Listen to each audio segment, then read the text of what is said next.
I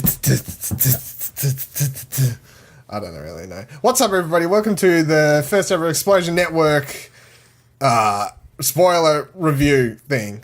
It's for Wonder Woman. Bum, bum, bum, bum, bum.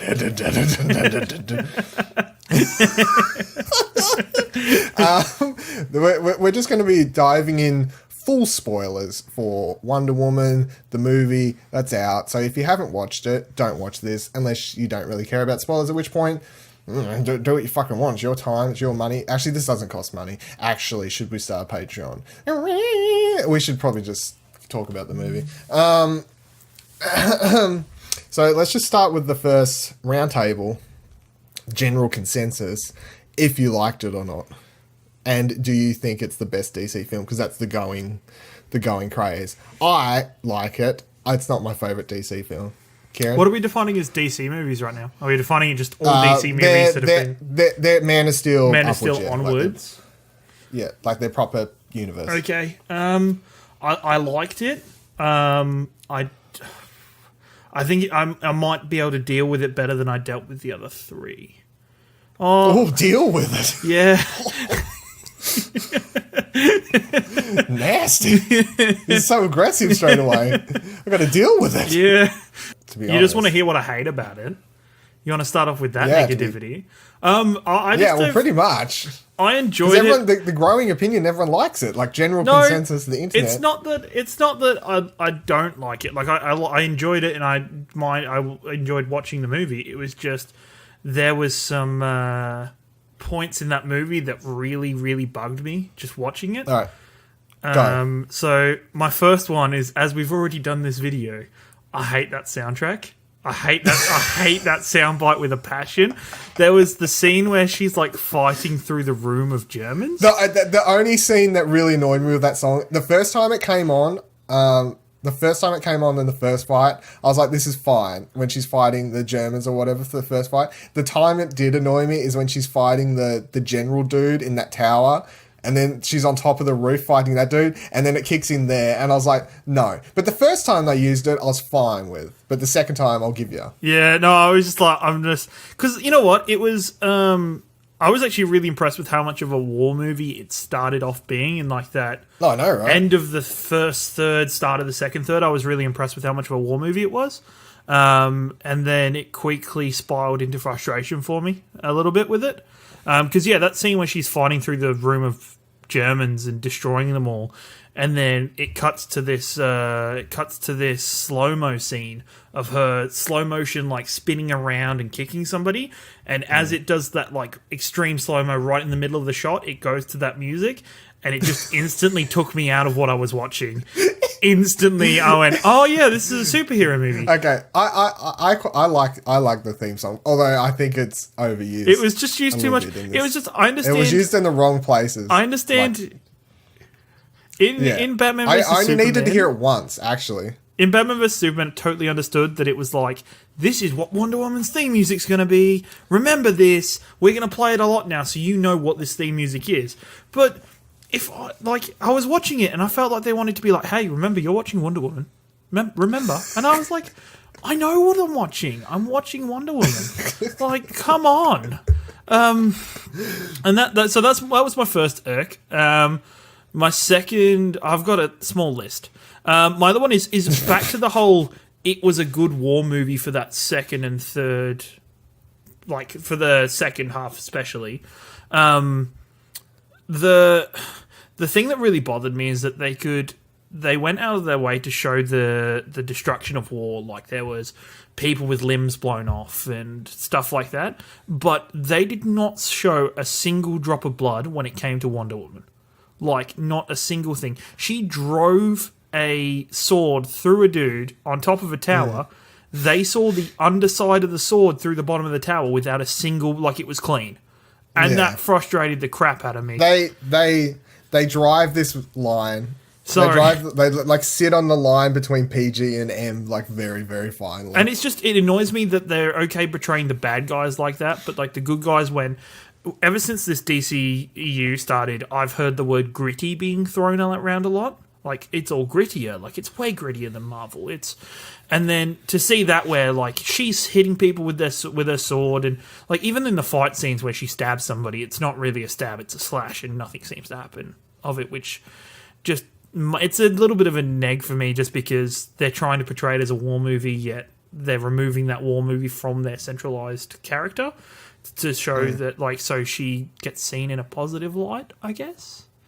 I think it's just because they don't want the hero, like fully decapitate, like having blood and guts flying off her knuckles as she, like, punches someone's head in and shit like that. I think that's just what it boils down to. Yeah. And my other problem is, even with that, where they've held off at what they've done with gore and stuff, I've got friends that have said they want to take their younger daughters to watch it, because Wonder Woman's a role model. Yeah. I don't agree with that after watching it, because I'm a bit like, all right, but it's not really just a straight superhero movie. There is this war element of realistic. I think little girls can watch it. Like, I mean, that's up to you as the parent, but like, I think the level of, like, war violence it shows, like the people missing limbs and stuff, none of it's like gory, and I think if you're a little kid, it'll be scary to see that, but it's not going to be like full out. Yeah, gross out gore. Yeah, of course. I don't think it's going to mess you up, but it might, I reckon it will scare. I reckon it would scare some little kids, but at the same time, I'm like, maybe it should. Yeah, like, that's fair enough. That's, like, kind of part of it. And then I'm going to move on to my biggest. This was I face palmed in the middle of this movie. There was a scene after she stabbed the guy through the tower, where I count this the last third, because I hate the last third. The last third I didn't mind so much, but then just this one section where she's talking to the guy who was revealed as Ares. That was a cool reveal. I hated it. You hated it? I was a bit like, okay, you guys... Yeah. And I was like, okay, fair enough. But then there was this really awkward moment where she looked up and realised that her sword was still in the ceiling. And they covered it up by... They covered it up by they cut away to something else and cut back to her jumping down.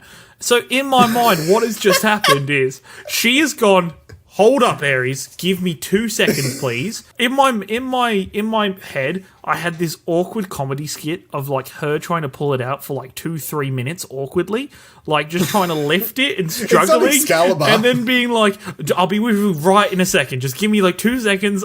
This doesn't normally happen to me.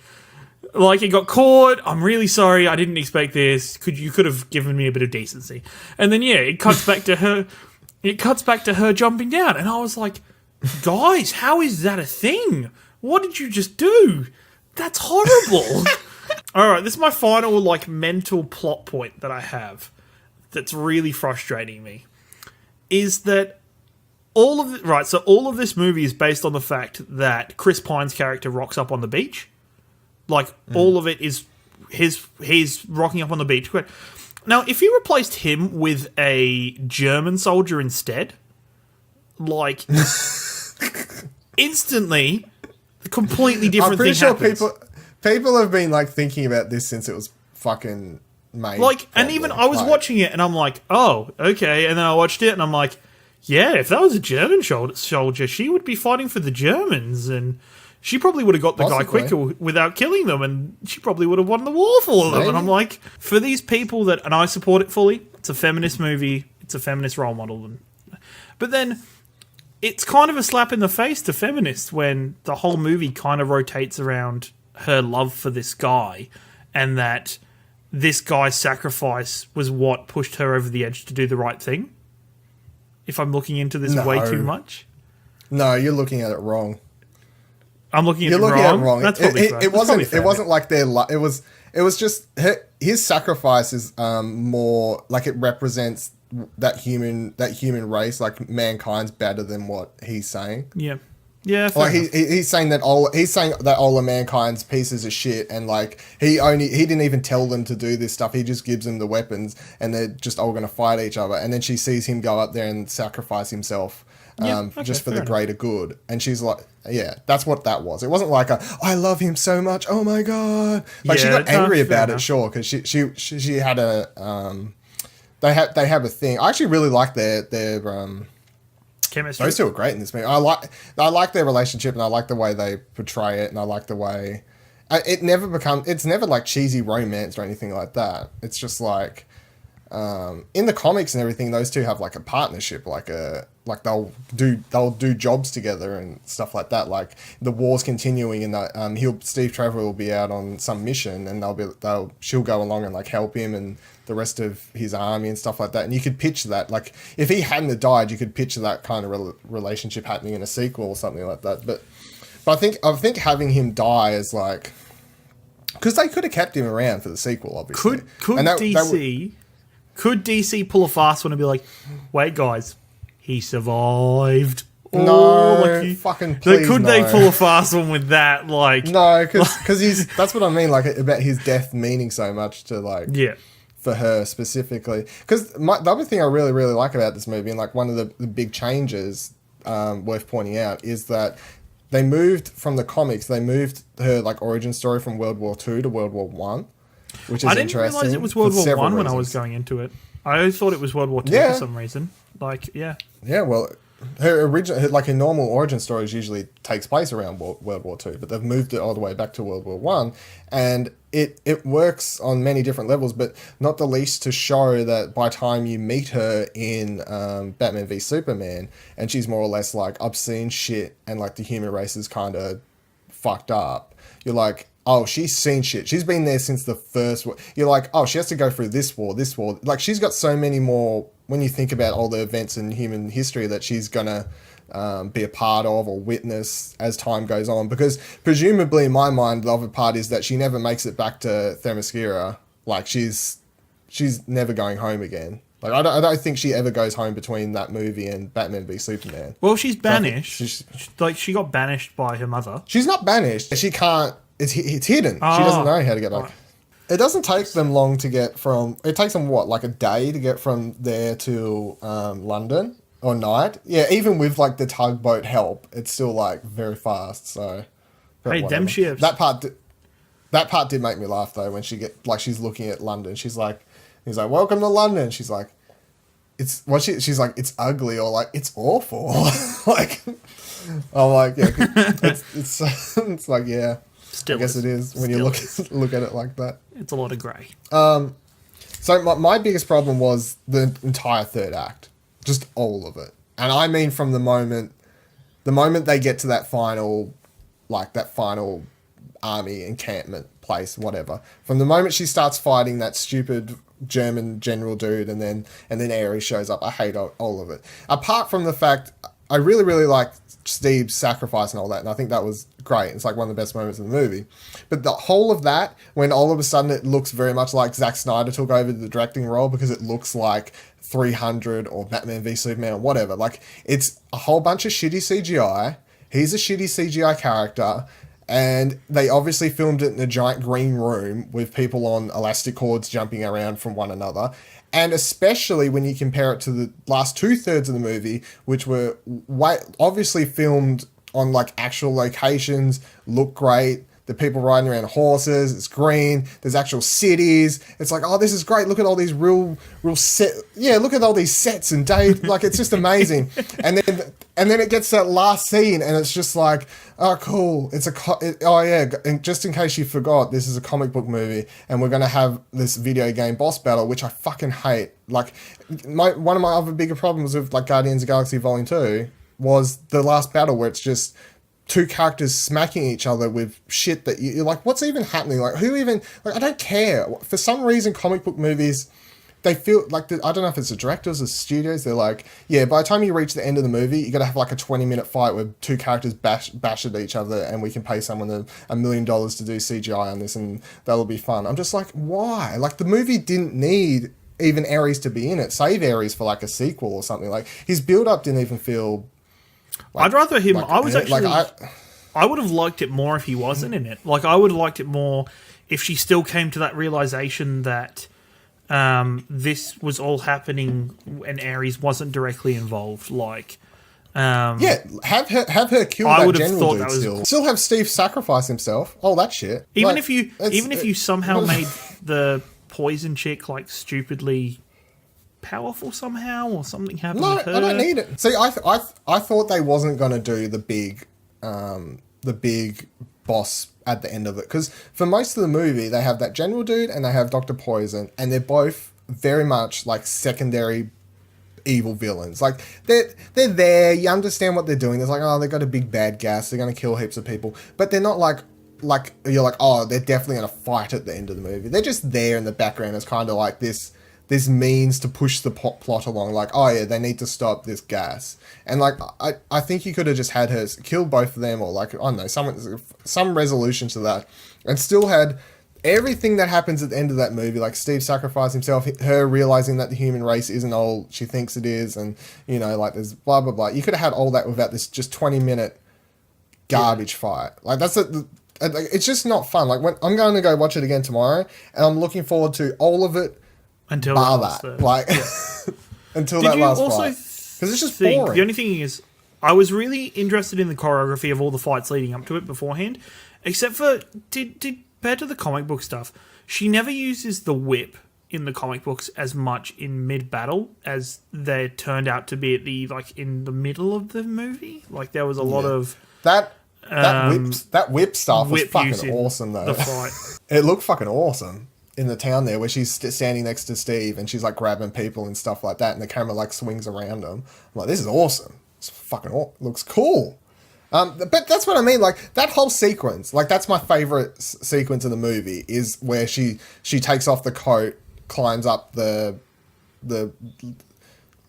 That's the height of the movie. Yeah, I started to tear up there, like when she steps up onto the battlefield. I'm like, this is fucking. I was really, yeah, but like I really like that part, and she's like steps up and it's like, and then she like all that from that moment through to the village, the whole fight sequence is awesome. Like the camera's going wrong, a little bit overused, a little bit too much slow motion for my tastes, but I'm willing to let it pass. Willing to let it pass because it's still. Most of the shots, there wasn't too many quick cuts, and like you could tell what was happening, and it wasn't like, it was more like Batman's fight scenes in BVS, like that level of stuff. There was compared to the end fight, which is more the Doomsday fight from Batman v Superman. Yeah, like it's a combination. There's like, here's the Batman type stuff, here's the Superman type stuff. Which do you prefer? And I'm like, hey guys, I prefer the Batman type stuff. Think of Themyscira. I really liked it. I really liked it, which is weird because I want to point out that I was looking online before, because I don't really like to read people's opinions until I've like wrote my review, so it's not swayed too much. So as soon as I was done, I was like reading what other people's thoughts were, and I was seeing that a lot of people were saying they were really fucking bored at the start of the movie, and I was like, oh wow, because in my notes, one of the first things I wrote down was, yeah, but I loved it. Like that was one of the first notes I wrote. I'm like, I fucking loved like how they didn't rush through that part of the story. They spent like 15 minutes with. Yeah, they spent like 15 minutes with her as a little kid, and like they built a relationship with her mum and her aunt and all that sort of stuff before they like. I was watching like I remember sitting there thinking like, I'm like, holy fuck, Gal Gadot's like, when does Gal show up? Like this little kid's the star for like the first 20 minutes nearly, and she's great, but I was wow. My issue as well, and I think my I've got too many issues. I think the point where it was slightly losing me was actually in the London stuff. I was like, all right, can we just get her somewhere towards the front, please? Can we just go that way already? Because, I don't know, it seemed to slow down a bit too much there for me, but that's probably my weirdness and Englishness. I think it was well paced too. Like, I looked up the time after, because I was like, how long was that movie? It's like, oh, 2 hours, 20 minutes. And I was like, oh, that felt like a fine 2 hours, 20. Actually, no, the only part that I was like, can this hurry up, is that fucking fight at the end. I was like, Jesus Christ. Yeah, I just wanted it to be over. So the movie could have been 2 hours without that fucking fight. Wonder Woman reacts. 2 acts out of 3 ain't bad. I think that I reckon the start is like half an hour. Like, surely. Themyscira is like 30 minutes of that movie, which is a lot. Which I'm happy with. Like I was, and then the moment I was really happy with the moment it was Gal on Themyscira, then everything picked up again. Like it really started to move. with. You didn't like her as a little kid? Like you thought? No. I did. I really enjoyed it, but I could see the moment as soon as it was Gal. I could see the director and everything almost go, okay, now we need to get into what this movie is about, like how this movie progressed, and like it was literally she goes into training, and then after the training grounds, she pulls Trevor out of the sea, and then it's pretty much cause and effect. Everything moves forward pretty a bit quicker from there as well. I like how they because this is obviously the introduction to the mythical side of DC as well, and I like how they actually spend that time there to have that little cartoon to explain like the gods and all this sort of shit. Like they didn't leave it in the background to like for people to like guess like, oh, is there actually like gods? Like is there actually Thor and all that? You know what I mean? Like in the DC universe. Well, it'll be the Greek stuff. Yeah, well, not anymore. But it'll be the Greek ones because Greek mythology is my jam. So I'm super happy that Zeus. It's like Zeus and they killed them all off. Did Zeus die? Zeus is alive, I think. Well, they never really said what happened. No, because it's unsaid, but they're like Zeus gave us this place and hid us away after he shot Ares down to the earth. So you assume he's alive still. I was very happy that, except for the first minute and the last 2 minutes where Wayne Enterprises was involved, this didn't feel like it was directly a part of the DCEU. Like it was very much a standalone movie. It wasn't just like a lot of the times with it's getting that way with Marvel, and a lot of times it's getting that way. Very much so. It's getting that way. Remember, my biggest problem with Captain movie. America, the first Captain America movie, I hated so much, like the first Avenger, because I just felt like it was like a 2-hour trailer for the Avengers movie. Everything from the title to everything that happened in that movie, I just felt like they didn't even try. They was just like, this is to tie in, because especially by the time you get to the end of the movie, it's like, oh, here's Nick Fury, and he like runs out to New York City. I'm like, yep. So yeah, that movie was very much created to lead into Avengers. Yeah, this one I like the, if you want to call it like the prologue and epilogue.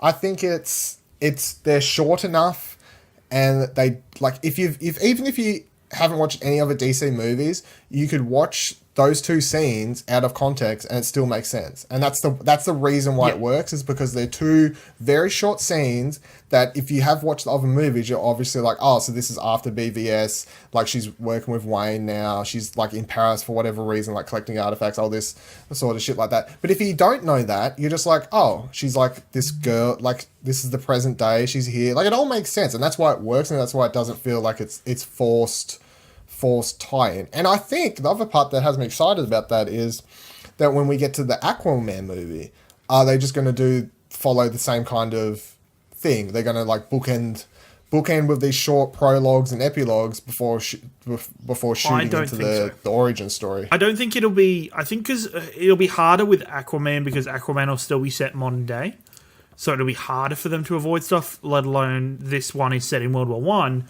so it would make zero. It could be set like 20 years before or something like that. Like, I was waiting for something completely dumb to happen, like the Flash to turn up randomly, and then the Flash to zip away. I was waiting for it, and I was like, didn't want that. I was like, please don't do this to me. Please don't do this to me. If that was a meme, that just becomes a meme if they did it. Like, if they, like, could you imagine Twitter? He's like, Diana, who the fuck are you? Fuck, not again!